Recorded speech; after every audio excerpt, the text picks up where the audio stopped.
ketika Om Aris bilang bahwa salah satu manfaat beres-beres adalah kita merasa taking ownership, kita merasa memiliki barang-barang yang kita beresin. Oke teman-teman, pada episode kali ini kita masih bersama saya dan Mbak Della. Mungkin teman-teman di sini pasti selalu melihat Mbak Della ya di video-video Piulang Becik. Mungkin dari teman-teman ada yang bertanya-tanya sebenarnya Mbak Della ini siapa sih? Dan kenapa bisa ada di Piulang Becik tuh gimana ceritanya? Oke, mungkin kita awali dengan perkenalan lagi Mbak Della dan menceritakan sedikit gimana sih ceritanya sampai akhirnya tuh Mbak Della bisa ada di Piulang Becik dan berproses bareng-bareng sama kita. Silakan. Oke, halo teman-teman PBX, sahabat PBX. Menarik ya, lebih nervous loh ternyata kalau ditanya-tanya. Jadi mungkin cerita dari awal, agak panjang atau langsung to the point aja nih, enak ya? Senyamannya Mbak Della aja. Senyamannya ya.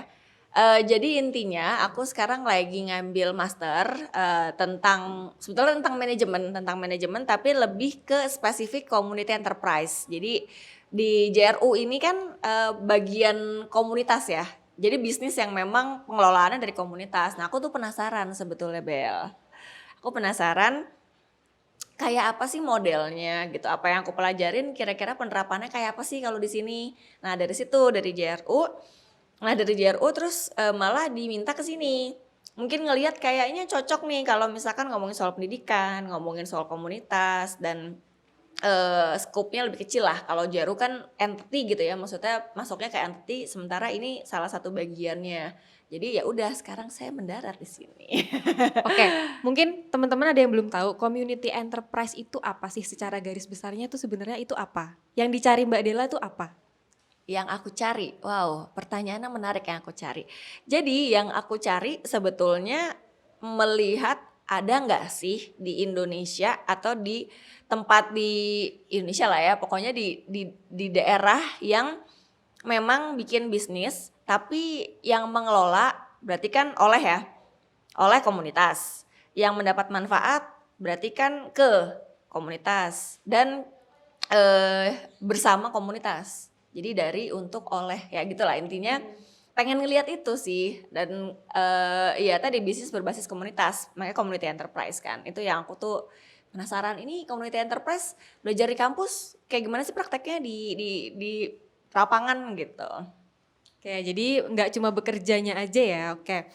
Nah, Mbak Della ini kan dari Jakarta ya, dari suatu universitas di Jakarta, mau berproses di sini, mau mencari tahu apa yang ingin Mbak Della cari tahu. Di sini udah berapa lama ya? Berarti 1 bulan? Oktober, berarti kurang lebih 2 bulan ya. Nah, selama 2 bulan di sini, berproses di sini, yang dilihat dari kacamata Mbak Della tuh apa sih? Apakah sudah memenuhi ekspektasi kah? Atau bahkan lebih, atau masih ada yang kurang, atau gimana tuh? Aku amazed karena ini dari sisi pendidikan dulu ya, maksudnya belum ngelihat secara community enterprise-nya. Oke. Lihat pendidikan aja ternyata sekolah non formal tuh ada yang kayak begini modelnya. Aku pikir soalnya aku cuma tahu sekolah non formal itu PKBM dan PKBM-nya yang ada di LPKA. Jadi yang emang lapas gitu kan, itu kan spesial kan PKBM. Itu satu, terus yang kedua yang aku tahu PKBM itu cuman ngurusin paket ABC. Jadi cuman berfungsi, cuman berkegiatan, beraktivitas ketika ada ujian. Nah, aku tahu cuman itu doang. Ternyata di sini kayak ada student club ya. Oh ternyata pengelolaannya benar-benar serius secara manajerial gitu. Itu hal pertama yang miss banget nih soal pendidikannya. Nah, soal community enterprise sendiri kan di sini bareng sama studio kan.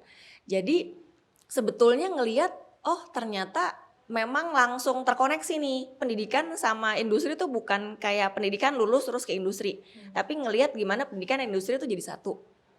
Dan itu community enterprise yang beyond ya aku pelajarin di kampus. Jadi kayak prakteknya menarik juga ya dan ini ternyata apa yang aku interest juga di pendidikan ternyata bisa nyambung ya gitu. Itu sih yang paling di luar ekspektasi sih. Nggak kebayang awalnya kalau bisa jadi kayak gini gitu. Oke, tadi soal pendidikan, aku juga awal datang ke sini, aku juga kagum dan kaget juga karena kan apalagi di tempatku sebelumnya itu PKBM itu pasti yang tadi lapas itu ya, pasti isinya orang-orang yang seperti itu. Nah, ketika sampai sini awalnya ekspektasiku juga seperti itu. Oh, apakah murid-muridnya nanti gimana-gimana kah? Tapi ternyata pas sampai sini adalah pembelajaran yang selama ini tuh aku pengen ada sekolah yang kayak gitu, dan ternyata aku sekarang ada di sekolah yang ternyata pembelajarannya itu sangat-sangat merdeka ya, merdeka belajar. Di sini merdeka belajar sejak sekolah ini dibangun. Bener. Iya, jadi tadi nyangkut sama bisnis. Jadi pendidikan itu kan sebenarnya nggak harus secara teoritis ya. Jadi menyeluruh. Kayak ini sekarang kita ngobrol itu kita udah belajar untuk berkomunikasi tanpa harus ngapalin buku komunikasi selama 1 bab atau gimana. Nah, itu yang bikin aku kagum. Oh, ternyata belajar, dan menyadarkanku juga sih. Oh, ternyata belajar nggak harus duduk rapih di sekolah, harus dengerin guru ngomong, harus kita ngerjain soal, itu enggak. Sedangkan kalau di sini kita belajar bisa dari apapun yang kita suka, dan itu bahkan nilainya lebih, mungkin nilainya lebih untuk sebagian orang yang berspekulasi seperti itu, tapi sebagian mungkin ada pendapat lain. Nah, itu tadi dari segi pendidikan. Dari segi yang lain yang Mbak Della cari, yang sudah didapat dari sini, yang dilihat dari sini. Yang aku cari udah ketemu. Karena kan aku mencari ini yang dipelajari di kampus tuh kayak apa di lapangan, ketemu kan, maksudnya ketemu karena kayak ada satu momen aku tuh penasaran, karena kan Om Aris bikin PKBM Pilok Beci, sementara Husen kan punya studio, terus hubungannya apa gitu kan, pertama aku penasaran kan hubungannya apa, terus dibikinin gambaran organisasinya, oh ternyata ada irisan-irisan dari studio dan PKBM, terus ngelihat oh ini toh caranya pendidikan terkoneksi sama industri. Itu kan dari sisi apa yang aku cari, tapi yang aku dapat lebih dari yang aku cari. Sebetulnya sih insight-nya itu. Salah satunya ini satu yang kemarin aku juga cerita sama Om Ilik dan Mas Isal pas lagi di Semarang. Jadi kemarin aku ke Semarang ngobrol diskusi sama Om Ilik dan Mas Isal yang kebetulan mentor aku juga kan. Satu yang aku ceritain adalah soal masak. Okay. Menarik kan, kayak ternyata apa yang aku cari, yang aku dapetin, aku belajar dari masak. Karena kayak nih teman-teman nih, ada David yang ada jadi direktur kita nih teman-teman. Di balik kamera. Di balik kamera itu saksi mata, kita tinggal di rumah rame-rame gitu ya. Jadi di rumah kontrakan, itu tuh aku tuh nggak bisa masak karena aku ngerasa males. Aku ngerasa kayak ngapain masak kalau bisa GoFood, ngapain masak kalau bisa puasa, bahkan sampai se-ekstrem itu. Tapi di sini karena kita tinggal bareng-bareng, ada rasa tanggung jawab. Dan saat itu kedatangan dari guru-guru di Banjar. Nah, teman-teman yang lain itu lagi pada sekolah. Terus yang cowok-cowok pindah ke satu tempat lainnya gitu. Jadi tinggal 4 orang tamu yang dari Banjar, dari guru-guru, sama aku yang udah tinggal di situ. Jadi kayak sense of responsibility nih. Jadi ketika ngomongin self leadership kan gak ada yang nyuruh sebetulnya, gak ada yang nyuruh masak aku yang take charge atau siapa misalkan David yang take charge tuh nggak ada yang benar-benar di-plotting kalau emang nggak ada orang. Jadi kan pemahaman soal aduh malas masak karena nggak butuh gitu ya. Sekarang jadi kalau nggak masak bukan cuman gue yang lapar, teman-temanku juga lapar, guru-guru Banjar lapar. Ya udahlah gimana caranya masak yang gampang, yang ya gosong-gosong dikit gitu. Jadi insight-nya adalah dari masak aku belajar bahwa ketika kita ngomongin self leadership, gimana kita bisa disiplin sama diri sendiri, bahkan masak gitu ya, karena selama ini nggak pernah masak gitu ya, masakin teman-teman yang lainnya, aku ikut bantuin doang. Itu ternyata dampaknya bukan cuma buat kita, tapi buat teman-teman kita juga, buat sekitar kita. Itu satu yang aku tuh dapetin. Terus yang kedua dari soal beres-beres, karena pas lagi beres-beres ya karena ini tempat bersama, jadi menghargai lah. Kita udah berkali-kali ya ngomong itu di video-video sebelumnya. Cuman yang aku dapetin adalah ketika Om Aris bilang bahwa salah satu manfaat beres-beres adalah kita merasa taking ownership, kita merasa memiliki si barang-barang yang kita beresin. Dan itu beneran kerasa. Jadi kayak aku inget Om Aris datang terus nge-scanning, itu belum diplastikin ya tempat sampahnya. Oh iya, diplastikin. Nah sekarang aku tuh jadi kayak gitu. Setelah bulan kedua tuh ngelihat ini udah belum, oh ini udah gitu. Jadi hal kedua selain self leadership adalah ownership. Dan itu bukan didapat dari share apa misalkan saham atau memberikan usaha gitu bukan sebesar itu, tapi sesederhana beres-beres. Kayak lagi-lagi adalah hal-hal sepele Kecil. yang mungkin kelihatannya sepele, Iya, hal-hal iya. kecil tapi sebenarnya dampaknya besar banget ya buat Betul, kita. betul. Kayak ya di video sebelumnya tuh orang-orang yang kita interview juga pasti dari hal-hal bersih-bersih, masak, ya kurang lebih seperti itu, hal-hal kecil yang ternyata tuh dampaknya besar buat mereka. Kayak kita pernah sharing soal bersih-bersih, Mbak Dela ambil poin tentang kepedulian dengan sekitar. Ya. Aku ambil poin tentang kemandirian. Kan dari yang misal nggak pernah nyapu di rumah, jadi sekarang bisa nyapu, itu kan kemandirian. Itu poin-poin yang sebenarnya penting banget buat kita. Padahal yang kita kerjain ya mungkin dilihat orang biasa, kayak gitu. Nah, kalau di sini tuh apa ya? Biasanya kan kita memang suka ada sharing-sharing gitu kan tentang kita tuh biasakanlah saling peduli. Kita kan biasanya ngobrol-ngobrol, tapi sebenarnya selain itu kita juga tanpa sadar kita mencontohkan teman-teman yang lain sehingga teman-teman yang lain tuh ikut turut serta untuk menjadi seperti itu. Itu menurutku mungkin hal-hal yang tidak disadari oleh teman-teman juga. Tapi kita tidak bicara soal mindset terus-menerus, tapi kita juga mencontohkan. Menurutku itu dua hal yang harus beriringan. Ya. Supaya kita jadi apa yang kita tuju bersama-sama kayak gitu. Nah, soal hal-hal baru yang Mbak Dela alamin, hal-hal kecil yang ternyata berdampak besar. Pasti pernah ditegur dong. Nah, ditegur langsung ya. bisa juga ya. Oke. Mungkin bisa berbagi pengalaman sama teman-teman. Ditegurnya tuh karena apa? Perasaan pada waktu itu tuh gimana? Entah ya kalau kesel manusiawi lah ya, untuk memvalidasi perasaan itu wajar. Nah, mungkin bisa diceritakan ke teman-teman. Oh ya, jadi teman-teman, saya mau mengaku dosa. Jadi ada satu momen aku dibilang sama Bella lain kali kalau berangkat pamit.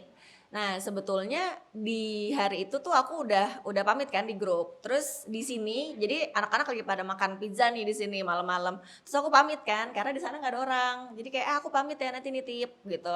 Nitip aku balik duluan.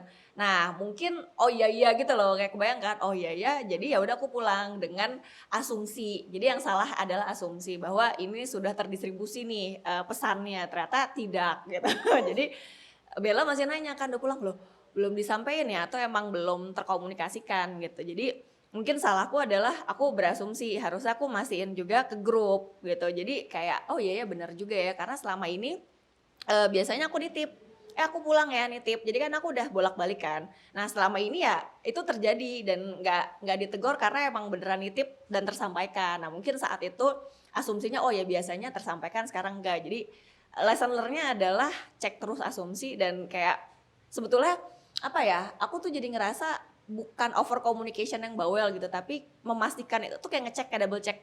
Over communication tuh kayak double check, nggak berasumsi terus kita tinggalin karena ternyata itu jadi miskomunikasi. Itu tuh yang apa sih lesson learn yang pertama. Terus lesson learn yang kedua adalah kepedulian juga sih. Aku ngerasa kayak selama ini kayak Bella nggak pernah negor gue, terus gue happy kan ditegur. Ternyata peduli. Jadi bukan kesel gitu, cuman kayak loh kok belum tahu gitu, kaget karena langsung kan aku balasannya udah Bel di grup gitu kan. Nah tapi kalau dipikir-pikir biasanya Bella nggak pernah negor, sekarang negor. Karena Gitu sih. di pagi hari itu kita semua kayak Mbak Dela udah pulang belum sih? Jadi pulang nggak sih? Semua bertanya-tanya gitu kan. Terus aku juga kayak Anak-anak di sini lagi makan pizza. aku nggak nanya ke mereka sih. Aku cuma nanya ke beberapa orang yang mungkin nggak tahu ya. Nah, yang dikhawatirkan adalah kalau ternyata nggak nyampe di Jakarta kah atau ternyata kenapa-kenapaan kita jadi nggak tahu ya. Nah, itu Benar. bentuk kepedulian. Kayak semua harus jelas. Thank you. Apalagi dari sini tanggung jawabnya Om Aris juga, tanggung jawab kita bersama. Itu ya pergi harus bilang-bilang, datang harus bilang-bilang. Itu sebuah etika yang kita bangun supaya kita saling tahu lah, saling mengenal.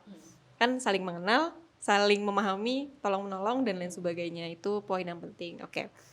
Ada nggak kesan-pesan yang sangat membekas yang mungkin akan diceritain, oh dulu di Piulang Becik pernah kayak gini, oh di Piulang Becik aku dapet ini loh. Atau ada nggak sih action selanjutnya yang akan Mbak Dela bangun di tempat yang lain yang didapat dari sini? Baru kemarin. Jadi kayak ketika aku ke Semarang ngobrol sama Om Milik sama Mas Isal, kan aku nanya feedback.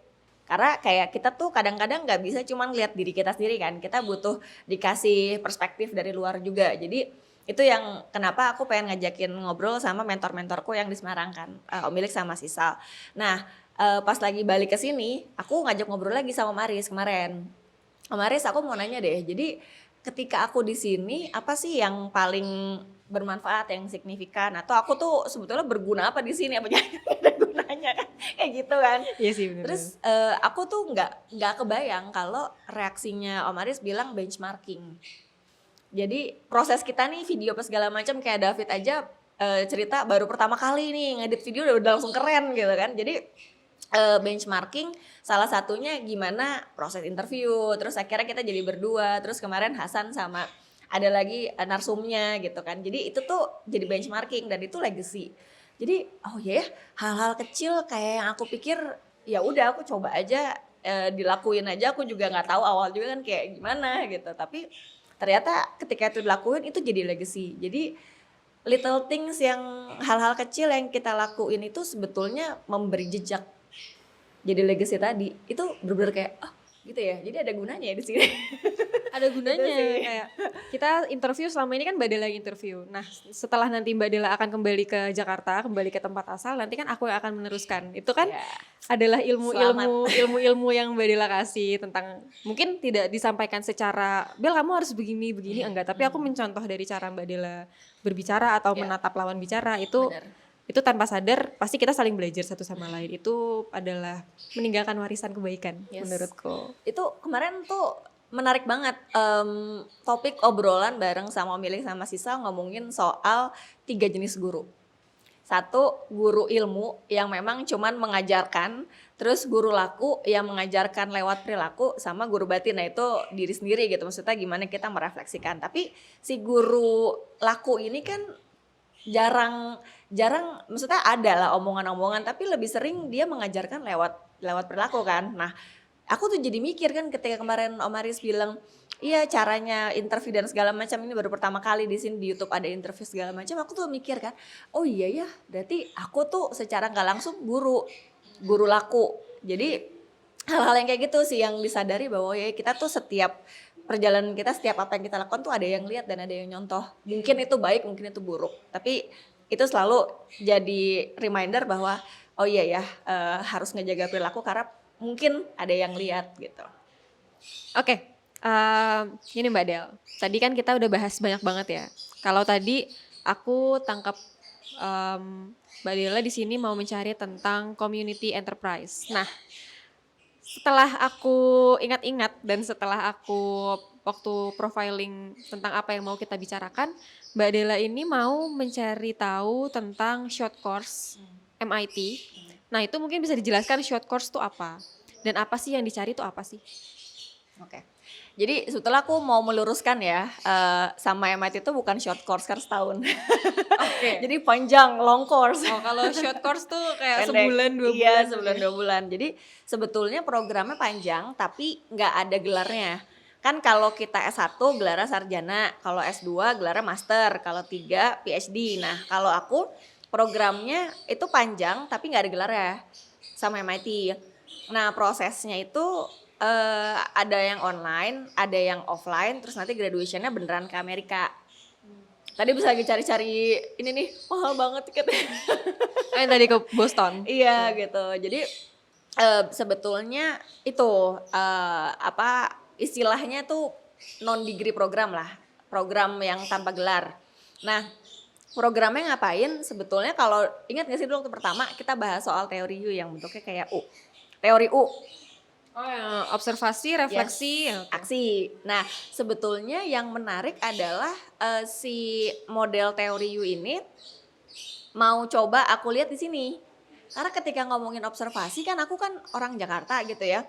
Terus datang ke sini yang benar-benar budaya Jawa. Ya, mau papaku orang Jawa, tapi tuh kita kayak sangat Jakarta banget gitu. Ya kan kamu juga Jakarta kan. Jadi agak-agak culture shock sebetulnya datang ke sini.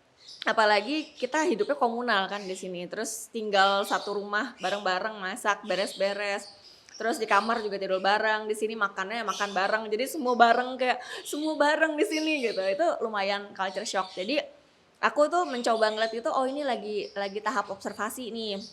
Dan dalam observasi itu bukan cuma observasi orang luar, tapi juga observasi ke dalam aku.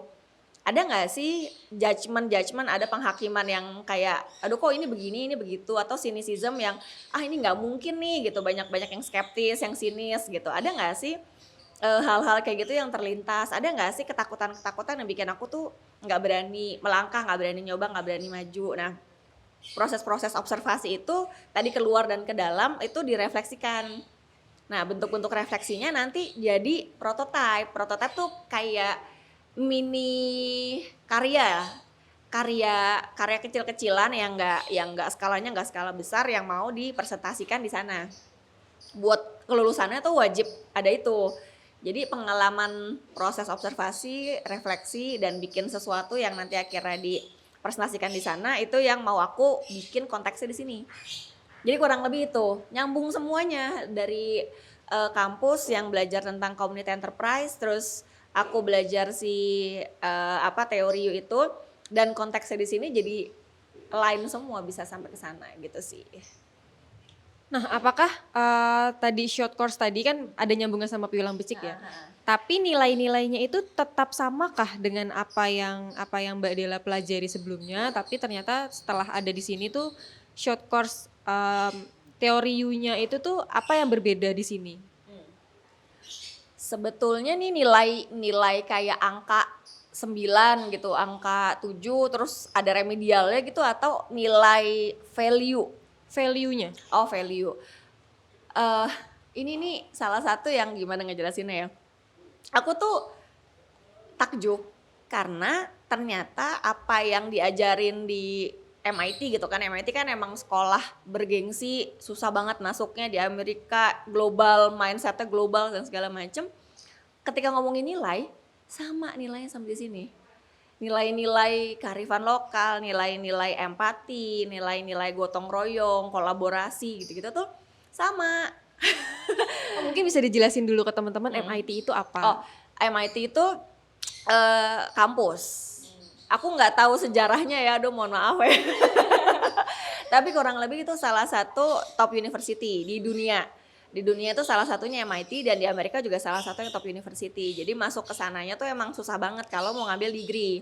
Nah, kebetulan karena aku non degree, sebetulnya susah juga, tapi susahnya karena harus undangan, bukan yang tes. Kalau yang jalur formal, bukan formal ya, maksudnya jalur yang degree tadi yang ada gelarnya itu tes. Kalau aku jalur undangan, jadi nggak ada gelarnya.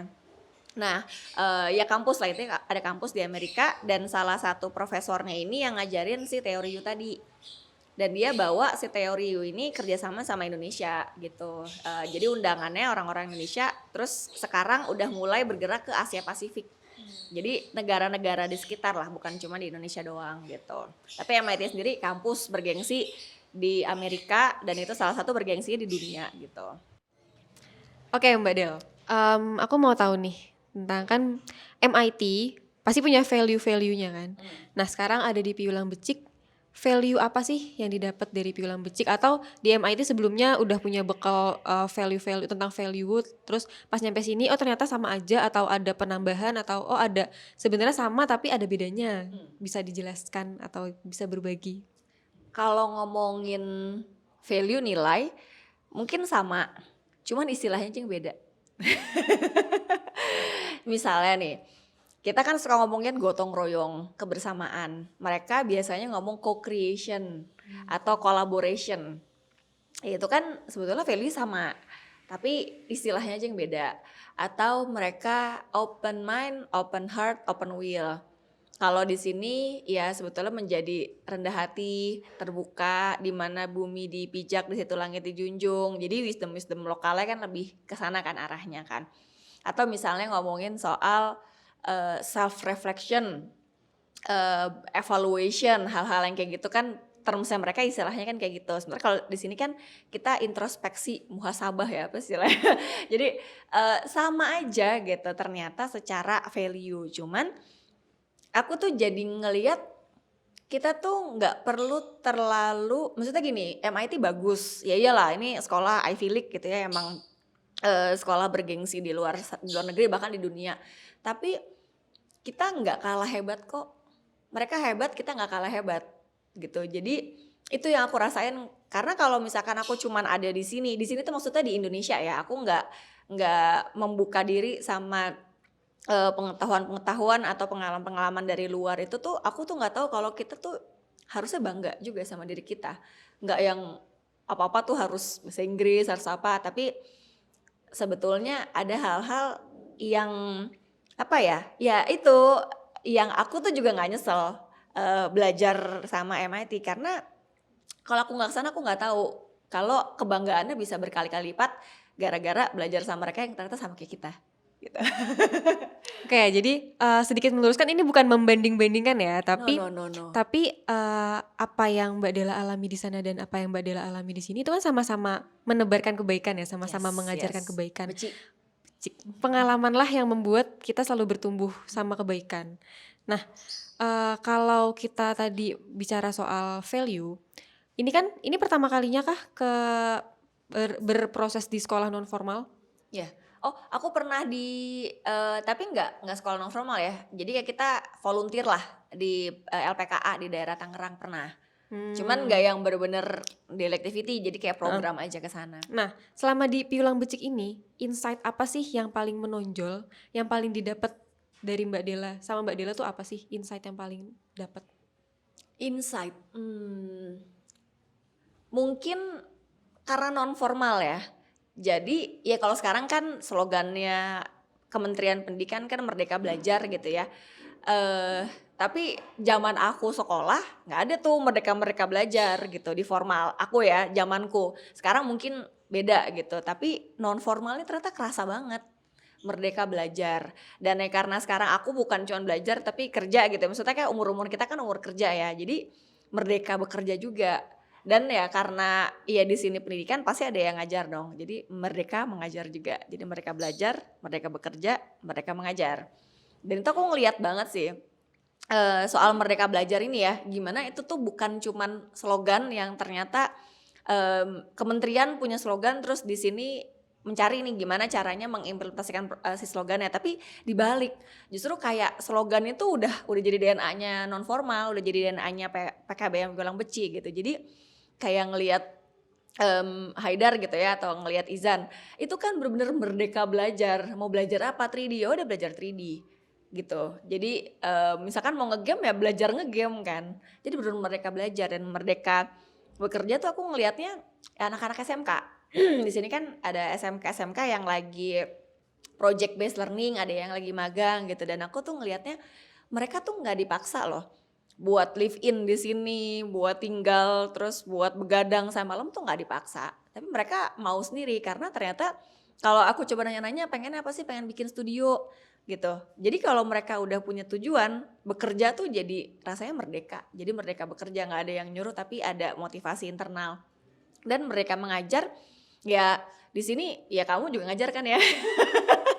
Terus menarik juga waktu itu kan aku pernah datang yang Barati juga kan diwawancara gimana akhirnya ngajar bahasa Inggris gitu. Jadi orang tua juga punya kemerdekaan dalam mengajar. Dan kayak student club kan nggak selamanya ngajar gitu kan, ada fase-fase di mana ternyata kalau dia ada perubahan prioritas segala macam kan bisa nggak lanjut gitu, atau ternyata ada yang punya ilmunya pengen ngajar ya merdeka aja mengajar. Jadi aku ngelihat 3 hal itu sih di sini yang ini tuh non formal bisa kayak gini dahsyatnya ya kemerdekaan Indonesia.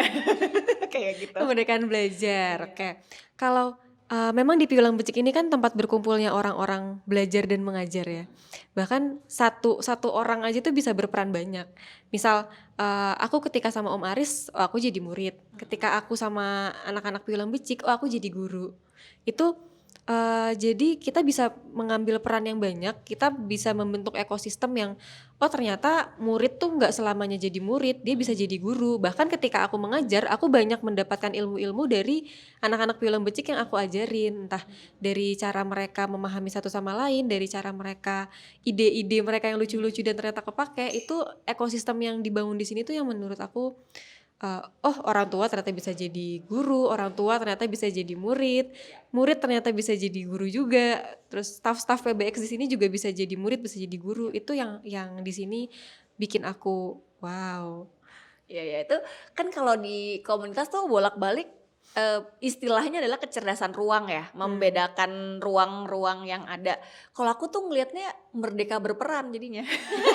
Ya kan? Kayak ini gue mau peran jadi guru gitu saat ini karena lagi bareng-bareng sama yang didampingi. Atau sekarang pengen berperan sebagai murid karena pengen menggali ilmu dari orang-orang yang mau berguruin ya.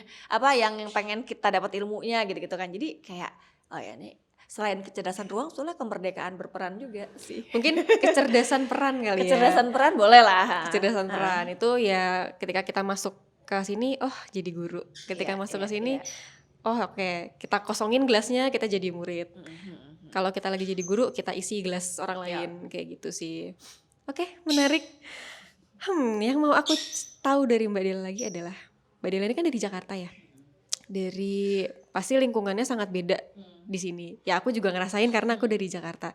Lingkungannya beda, pergaulannya beda, suasananya beda. Nah, apalagi di sini sedang melakukan hal-hal yang mendukung untuk tesisnya Mbak Dela. Nah, semua orang itu kan pasti punya ruang sulitnya ya. Ketika ada di sini, apa sih ruang sulit yang dirasain sama Mbak Dela yang belum atau sudah teratasi? Ruang sulit ya, wah dari datang sini aja udah sulit. Karena membawa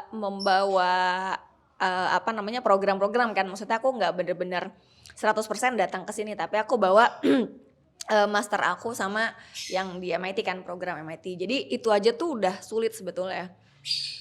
Gimana membagi waktu, membagi prioritas tadi, ruang, peran dan segala macam. Terus yang kedua dari Semarang ke sini aja udah sulit karena tiba-tiba udah panas banget jadi dingin. Jadi sulit dari segi weather temperatur gitu-gitu kan, dari panas cuaca gitu. Jadi dari panas ke dingin. Itu kan sebetulnya sulit juga kan secara fisik. Iya. Terus yang berikutnya dari segi bahasa. Kan orang-orang pada pakai bahasa Jawa campur Indonesia sih. Jadi eyangku tuh untungnya karena aku tuh keluarga Jawa yang lama di Jakarta, tapi eyangku kan masih ngomong pakai bahasa Jawa kan kalau kita lagi main dulu ke Semarang. Nah, jadinya ngerti dikit-dikit tapi nggak bisa. Cuman kan ada banyak frase-frase yang kayak ntar gimana. Itu yang aku rasakan gitu. Cuman ya ngerti secara kurang lebih maknanya ini, tapi kan nggak tahu ada konteks-konteks yang jangan-jangan kita lewat aja gitu. Jadi soal bahasa itu yang hal-hal yang kelihatan lah. Hal-hal yang nggak kelihatan ternyata aku tuh ngerasa banyak hal-hal yang blind spot, kayak soal mungkin berbagi ruang kali ya. Ini aku lagi mikir nge-recall, tapi kayaknya yang paling recall adalah soal berbagi ruang. Sulit karena aku tuh individualis orangnya. Sementara di sini sangat komunal. Jadi ini jadi ingat sih, aku tuh heran sebetulnya, bukannya gimana, tapi aku heran kenapa makan harus bareng-bareng, kemana-mana harus bareng-bareng gitu. Kayak ya udah makan selesai kerja lagi gitu kan, tuh bisa juga, tapi kenapa harus bareng-bareng? Jadi hal-hal yang kayak gitu yang akhirnya aku temukan, oh iya ya, ini tuh ngajarin awareness yang berbeda, bukannya individualis salah, tapi jadi ada pelengkap gitu loh, bahwa kita bisa menjadi individualis dan tetap aware sama sekitar. Mungkin itu blind spot karena dulu aku mikir kayak yaudah makan aja ditinggal, kayak temen-temen kerja gitu ya atau kuliah, makan nggak antar aja udah gue duluan gitu. Ya, sendiri aja iya, gitu sendiri aja nggak usah nungguin karena kayak aduh lama gitu. Atau ya itulah hal-hal yang harus pulang nungguin dulu yang lainnya baru pulang, kayak ngapain sih nungguin, lu pulang aja gitu. Itu tuh aku tuh dulu kayak gitu, tapi di sini akhirnya paham, oh itu tuh nggak salah tapi juga belum tentu bener. Kebayang nggak?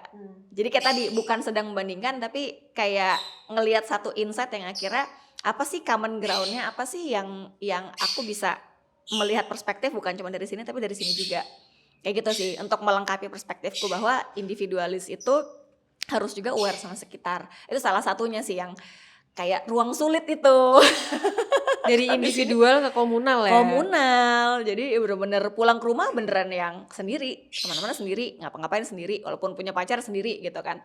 Kayak gitu sih, itu menarik banget sih ruang sulit itu. Kalau ruang sulit yang tadi Mbak Dela jelasin mungkin masuk ke kecerdasan ruang ya kan, Mbak Dela individualis. Kalau kembali ke rumah Mbak Dela kembali menjadi individualis, tapi ketika di sini ya berlaku sebagai komunal. Ya, Itu ya mungkin teman-teman yang lain juga merasakan seperti itu ya, kalau di rumah jadi orang yang beda, kecerdasan ruangnya sih harus jadi komunal, harus individualis, harus ya berbagai macam lah. Oke, menarik. Pertanyaan terakhir emang kita tanya jawab ya. katanya ngobrol, kok jadi ditanyain. Tanya jawab ya.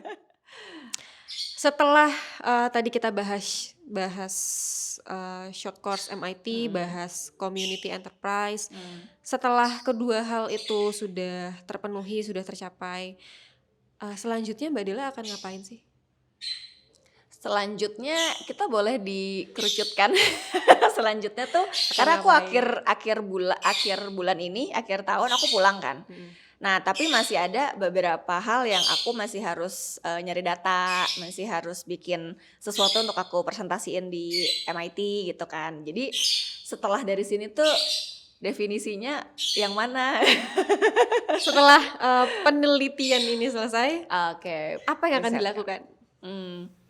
Yang pasti sih aku pengennya komunikasi atau silaturahmi atau apa yang udah kita bangun selama ini interaksi tetap jalan. Itu sih yang aku pengen banget. Jadi kayak kalau ke Jakarta gitu ya, kayak telepon-teleponan lah, kabar-kabarin, atau pas lagi kesini ya aku main tok-tok, assalamualaikum, main dong. itu yang pertama. Terus yang kedua sebetulnya aku punya keinginan ya, ini keinginan ya direkam lagi. Suatu saat aku pengen bikin sebuah sekolah tapi nggak formal. Dan dari dulu tuh aku mencari tahu bentuk mana sih yang paling pas. Emang belum dimulai-mulai sih, ini di kepala doang kan, yang salah adalah cuman di konsep yang di kepala kan, nggak pernah dilakuin. Tapi prosesku ada di sini tuh sangat berguna untuk ngebuka tadi perspektif yang cuman satu layer bahwa sekolah sama dengan formal. Itu jadi sekolah non formal juga bisa perspektifnya nambah. Jadi yang aku pengen lakukan adalah membawa insight-insight, membawa pembelajaran, membawa refleksi yang aku dapat di sini selama live in 3 bulan ini untuk membuat sesuatu yang bukan berbeda ya, tapi lebih perspektifnya lebih berwarna lah. Yang kata belum tahu kapan ya, tapi kayak keinginan itu kayaknya ada terus dari dulu tapi belum jalan-jalan sih. Ya semoga tersampaikan, tersalurkan dan terwujud. Aku selalu bilang ke orang-orang yang live in di sini dan akan kembali ke asal. Ketika mereka kesini pasti kita semua akan menyambut dengan baik karena kan sudah menjadi bagian dari Piulang Becik ya. Jadi jangan putus sampai sini aja. Kalau comeback ke sini pasti kita akan welcome, kayak say hello. Jadi bukan yang say hello, oh iya hai udah selesai, enggak. Pasti kita akan welcome. Walaupun cuma main aja itu akan welcome sih, oke? Terima kasih waktunya Mbak Dela untuk ngobrol-ngobrol. Walaupun juga, di luar rekaman ini kita sering ngobrol ya sebenarnya. Iya. Tadi juga kita setelah ngobrol nih. Iya. Waktu break sebenarnya kita ngobrol. Kita sering banget ngobrol. Cuma ini karena direkam jadi deg-degan. Pressure. Oke. Terima kasih Mbak Dela atas waktunya. Terima kasih juga teman-teman yang sudah menonton. Thank you.